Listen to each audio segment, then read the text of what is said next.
the Gambia, West Africa, whereas as preparations intensify ahead of the parliamentary elections, the Independent Electoral Commission announces the opening of campaigns for both political parties and independent candidates to canvass for votes. The incumbent National Assembly member for Yundum constituency, Abdullah Cisse, vows to champion the anti-corruption bill, the recognition of the draft constitution without discrimination, among other bills pending before Parliament if re-elected. The Barrow-led government is widely accused of mooting over corruption allegations and rejecting the long-awaited draft constitution, thereby denying the West African nation the opportunity to usher in Third Republic. Several people have urged the Barrow administration and lawmakers to demonstrate maximum political will on the pending anti-corruption bill to ensure its passage. The anti-corruption bill was placed before lawmakers in early December 2019, but it has been never passed. According to Transparency International, the small West African nation's corruption index increased to 202 in 2020 from 96 in 2019. Honorable Cisse says if re-elected, he will champion the anti-corruption bill to put an end to the seemingly unending corruption in the Gambia. Honorable Cisse says during the last 5 years, he was able to construct boreholes for his people and provide scholarships to 60 students from primary, junior, and up to university level.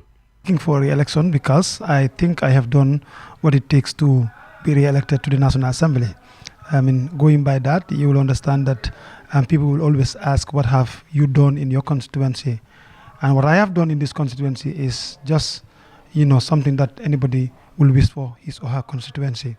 And that is the reason why I am seeking for re-election. Understanding that the government in position right now is the party I am representing, and I wanted to go back there to help my people more. So that they can have what belongs to them from the government. That is exactly what I wanted to do. The key role of the National Assembly members is to formulate laws and serve as an oversight function to the executive.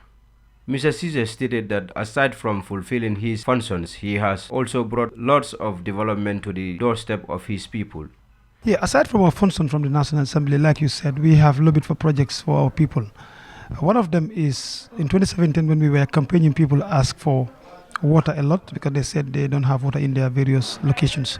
So we were able to seek for support from funders, and at least we have projects, and then we have brought about 21 boreholes currently in the constituency, and that is located in almost every part. Not the entire constituency is benefiting from those boreholes, but at least the locations that are benefiting, are already having it good for their people. So aside from that, you look at our education program. We have been supporting about 60 school-going children.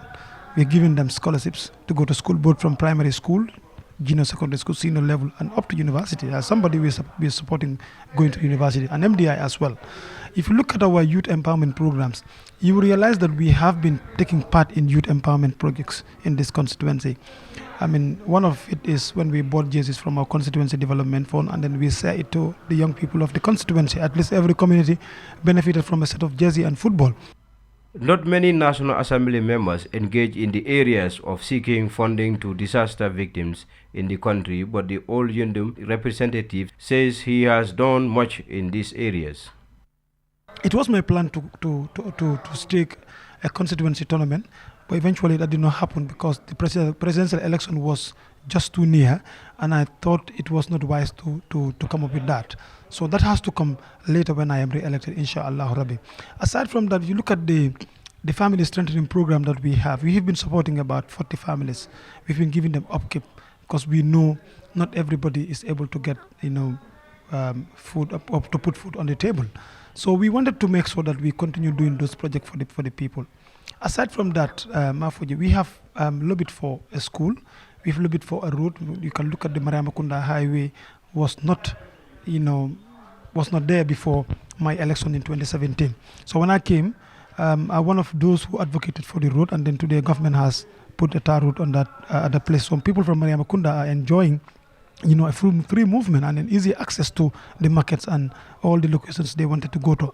Honorable Cisse is among the 9 assembly members expelled from the United Democratic Party for supporting President Adama Barrow's agenda. But Honorable Cisse never loses sight of his responsibility. He continued to serve his people to the best of his ability. He called on his people to rally behind him to continue his developmental agendas. Reporting for Eyeafrica News, I am Mafoji Cisse.